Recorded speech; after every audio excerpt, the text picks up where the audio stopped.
Hello everybody, my name is Aceface. Today I'm going to be doing some T6 Abyss testing in the Gila. The good old classic Gila that many people hate because it's just so meta for the Abyss. But it is pretty powerful, I have to say, both when it comes to its tank, DPS and damage projection. So I'll be using that for the T6 Abyss. The thing is, I've had this big problem with the Abyss, or the T6 Abyss I mean, that when it comes to the Gila, it takes too long. It takes too long. There's too much stuff to kill, and you don't have the time to kill them. The thing is, that's because I have been using the chaotic electrical filaments. In general, I really like to use the chaotic electrical filaments. These guys here, electrical filaments for the Abyss, because or not chaotic, but just general electrical ones, because they make your capacitor really good. And if you have a good capacitor, then you can have less capacitor modules, more shield boosting modules, more tank, and just in general have an easier time in the Abyss. However, I am going to be doing the exotic. So in this case, cataclysmic exotic. This is because it's obviously not so favorable because we've not got that capacitor bonus. However, it is good when it comes to site completion times. This is because the Gila has a bonus to thermal and kinetic missiles. So in the electrical site, the NPCs and everyone, including myself, has a reduced EM resistance.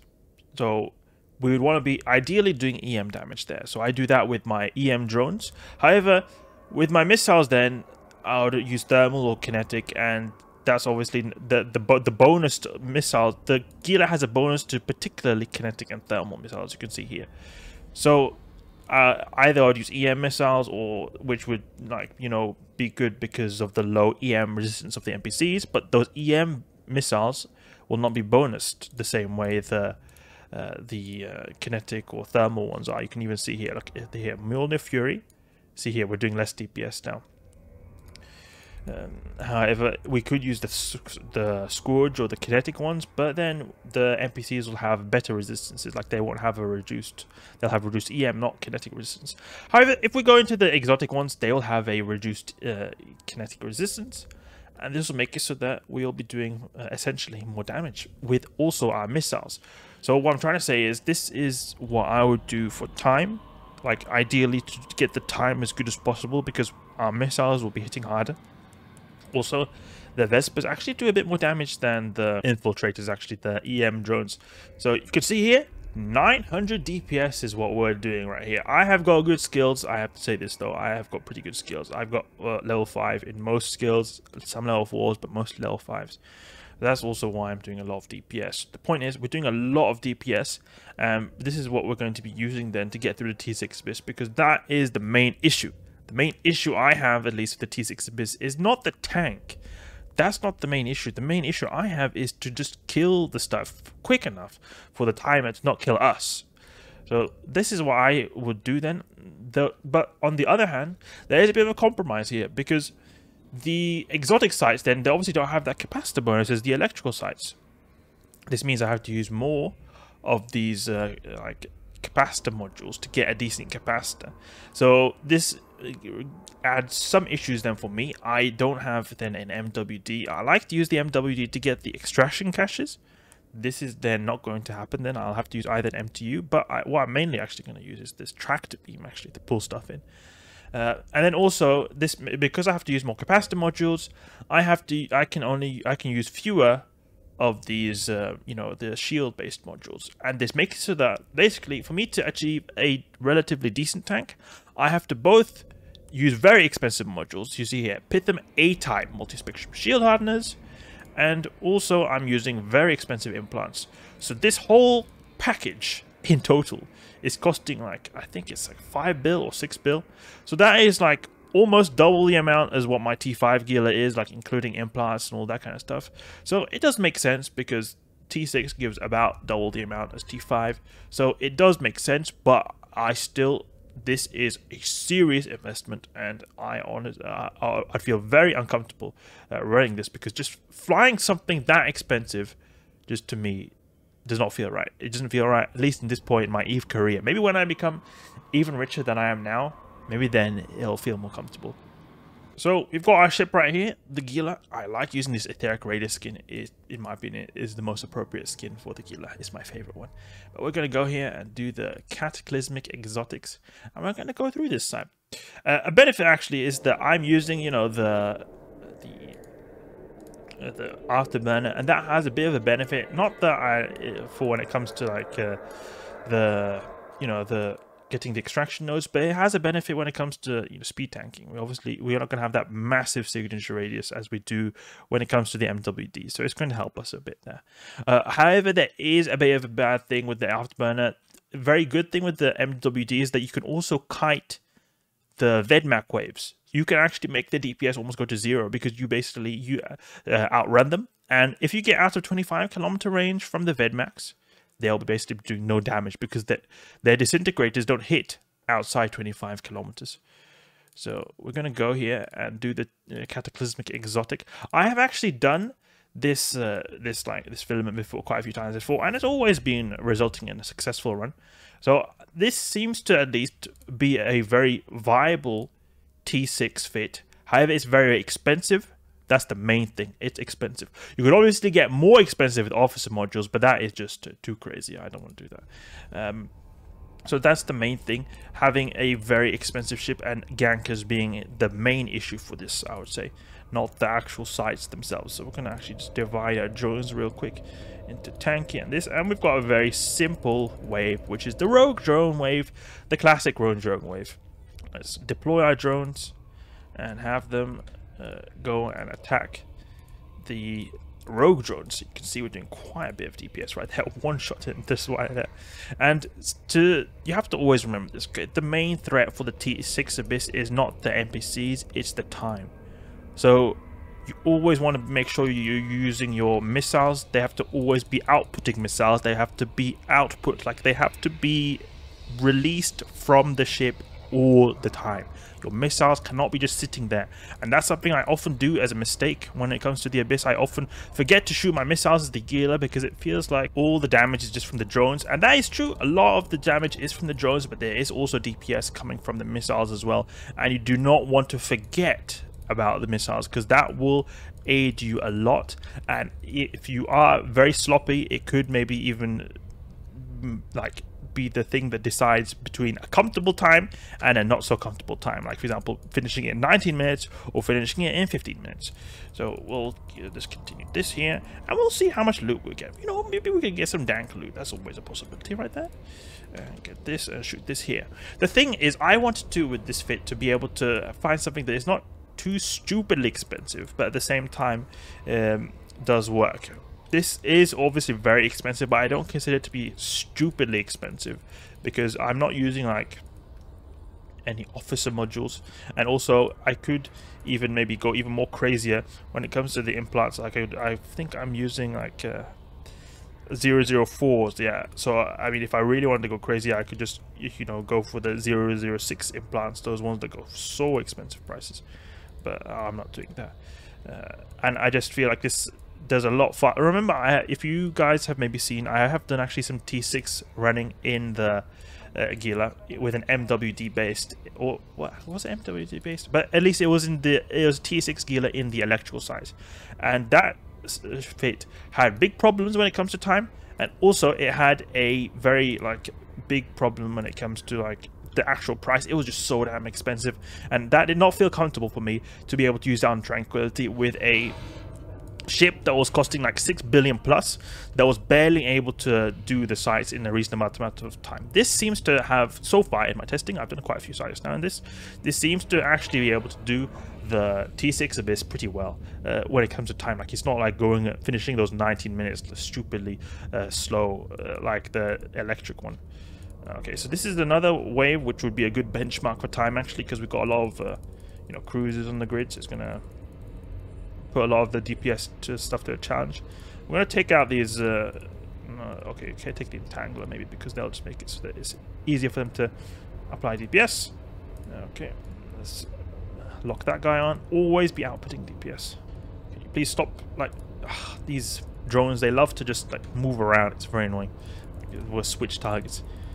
Okay, just keep killing, keep killing, keep killing. That's what it's about, the T6 Abyss. Just keep killing all the time.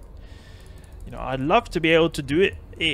It seems like really good. I think the ISK per hour will be about 300 to 400 million ISK an hour. When it comes to the T5 Abyss, I get about, I would say, like 250 million on average an hour. That is, however, with full completion, like full site completion.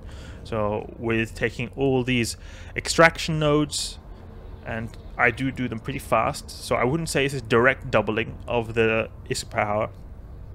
I would say it's probably, oh, we're hitting a lot of damage on our drones.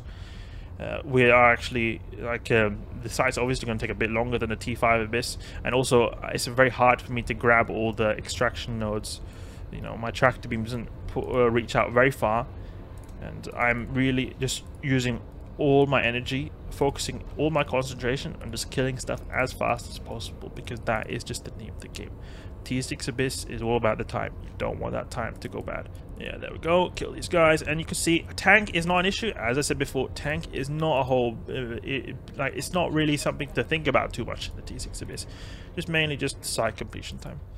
Okay, there's some of these guys. I would probably want to take these guys out, because these disruptors, they're going to make my missiles do a bit less application. However, it really doesn't matter though, because the application for light missiles on cruisers is not going to be such a big of a deal. Okay. There's deviant automatic suppressors as well. I want to keep away from those guys. I want to just be able to do as much DPS as possible. It'll also increase the amount of time I have to spend, because the deviant automatic suppressors are going to damage my drones. I'm going to have to recall my drones. Recalling drones takes time. Time means less DPS. Less DPS means more time to potentially get killed in the abyssal timer. So it doesn't seem to be so good loot. However, I am on the test server, so the test server, obviously prices are a bit skewed. We'll check in Eve Bracelet when we finish this. See how much we get. This guy. Okay, so time seems to be pretty good. You see this? We're finishing it in, like, what is this, 8 minutes probably. These frigates go down very fast when we get to them. Oh, those drones. No, don't die. Vespas. They're dying pretty quickly, these Vespas. However, the good thing about the Vespas is that they actually have, their main HP pool is in the shields. So you don't have to actually repair them as much, actually. They'll recharge their shields. So as long as you don't take a lot of armor damage, it'll be good. Because when I'm doing the infiltrators, the Amar-based drones, which do EM damage in the electrical sites, if they take damage, I have to recall them, and that damage they take is basically like permanent damage throughout the site. That won't come back. The Vespas, on the other hand, they have most of their HP in the shields. So, I mean, even if they do take a lot of shield damage, they'll all just go back and you'll have full HP drones. However, they are very squishy when you do get to the arm. You can see here they like died. They took a lot of damage when this guy was in armor. That can also be a bit dangerous thing, and it also is something that I have to get used to from doing the infiltrator, or using the the infiltrators that are armor-based drones. That usually, when it comes to the infiltrators, I don't really care if their shields are down. The only thing I care about is they maybe go to half armor, because I know that they've got a lot of armor HP points that will, it'll take a long time for them to get through. But in this case, if these guys are in armor, we've got big problems, because these guys are going to die very quickly. Okay, we've got big Tachyon Cloud over here as well. I think this is what's making these guys die a little bit slower as well. The drones are probably not able to apply too well. Okay, let's start shooting these guys with the drones. Come on, do a bit faster now.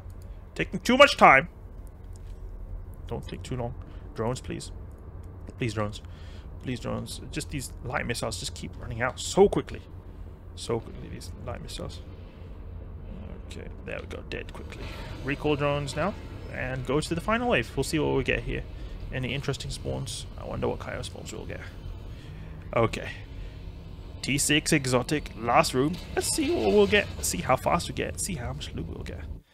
Okay, what have we got here? Oh, Ephialtes. This is another one of those waves which are very good as a benchmark for the amount of time it will take for us to do this site. Oh, that's a ton of spearfishes right there. Let's get these guys. Maybe even the entanglers. Okay, Vespa IIs. Go get them. Go get them. There we go. What's our range on our missiles? 22. Okay. Shoot this entangler. Go towards the buy adaptive cache just to get that quickly, because we're using an Afterburner, so always not going to be the fastest. Okay, this guy is now focusing on this guy. Just, they love to switch. The drones, they love to switch. I tell them to go on these two ones, and then it's just, oh, you know what? I'm just going to go on this one instead. Okay, let's go this guy, and shoot this guy. See here, the full sleeper wave. So many cruisers. It really does not care. Oh, actually, yeah, we have to, this is something I forgot to say as well. The capacitor of this ship is not as good as my electrical one. Even though we are using more capacitor module, it still isn't as good as my electrical one. The thing is, it has the same capacitor as my electrical Gila. The only thing is the electrical one has an MWD. So that MWD can be turned off, and I'll have a crazy big capacitor recharge rate then. Either with this one, the Afterburner really doesn't affect my capacitor recharge rate at all. So it's just inherently, like, it's got less like buffer capacitor, so to say. Like, if often when I use my MWD Gila, if I'm in a neuting emergency, then I'll just turn off my MWD, and I'll basically have no issues with neuters. However, with this guy, this ship, I can actually have some big problems if they are neuters. Like you see here, there's just a few steeper crews that already are neuting me out, and I actually have a pretty good inherent, about like 16 gigajoules per second to spare. That's a lot of energy, a lot of capacitor right there, and still then I'm getting neutered out. Like, I have actually in my tests got neutered quite close, and I had to pause my shield booster a lot because I didn't prioritize my neuting target so well. And that's one thing with I would have to also get used to if I decided to do the T6 Abyss more. Is I'd have to prioritize neuters, because when it comes to the electrical Abyss, I never really have to think about that. It's never really an issue. First of all, I told you before that my ship has a lot better like capacitor recharge rate, especially if I turn off my MWD, then I'll have so good capacitor. Also, it has a lot to do with that I usually use an MWD in my Gila that does the electrical sides, because with the MWD you are at a lot better position to be able to kite, and kiting is a very good countermeasure to neuters, because if you are further away from the enemy targets or the people who are neuting you, then they will neut less. So that's another thing that is really good about the MWD, is that say there are a bunch of starving lay sharks, I could just tell my drones go crazy on them, and they'll then, you know, nuke me a lot less. Here, it will take me a long time because I'm using the Afterburner. Afterburner is very slow, not fast at all, so it will actually take a long time for me to get out of range. Now, I don't actually go 400 meters per second as it says here. You see here 720 meters per second. It's okay speed, but it's still nowhere close to 1.7k a second, which I have with my MWD Gila. So that's also a very useful thing. The main thing actually I'm thinking is not really the starving lay sharks, but actually the starving Vedmax. Those guys will be able to actually keep up with me, even if I've got a MWD, an Afterburner on. So I would have to prioritize them ASAP. Like, they have to die fast, otherwise I will get neuted out, because the starving Vedmax have a lethal neuts. They have lethal neuts. So if I let them just, like, you know, nuke me out, they will nuke me out to the extent that I won't be able to shield boost and I will die. So if I do encounter a starving Vedmax wave, I will have to kill them straight away. Those are target priority number 1. Okay, we've got the missiles have ended. You know, I've also considered using a heavy assault missile Gila, but it is really hard with the fitting, and also you apply so bad to the small stuff. Like these cruisers, I still don't apply pretty good. The rapid lights just seem to be overall a lot better, and it has a lot to do with the fitting as well. I'm able to fit very good shield modules with the rapid lights. They have very forgiving fitting stats on them. Heavy missiles could also be an alternative because you get that good range. However, they also don't have so good fitting requirements, and also the application is also a bit of an issue as well. Okay, there we go. Site completed. 13 minutes and 20 seconds right there. I would say that's pretty damn decent for a T6 Abyss site. We'll see how much we earned here. 25 mil. Does not seem to be a good price actually, because you see here we got the, these filaments that cost probably this much price on Tranquility, the cataclysmic exotics, I think they cost about like 25 million on Tranquility.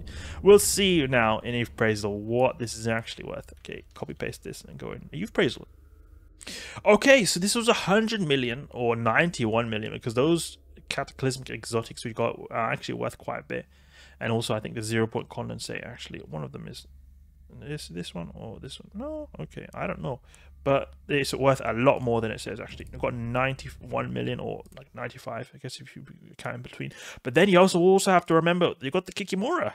Kikimora actually is a blueprint that's worth a decent amount of time, amount of money. And I'm on the test server, so I can't see how much it's worth. However, it is worth a decent penny right there. I think 15 or 30 mil, somewhere in between there. That's what the Kikimora blueprints go for. So like 110 mil or something like that, just in, what is that, 13, 14 minutes? I'd say that's pretty good. That's pretty damn good. That's like a good T5 site for me.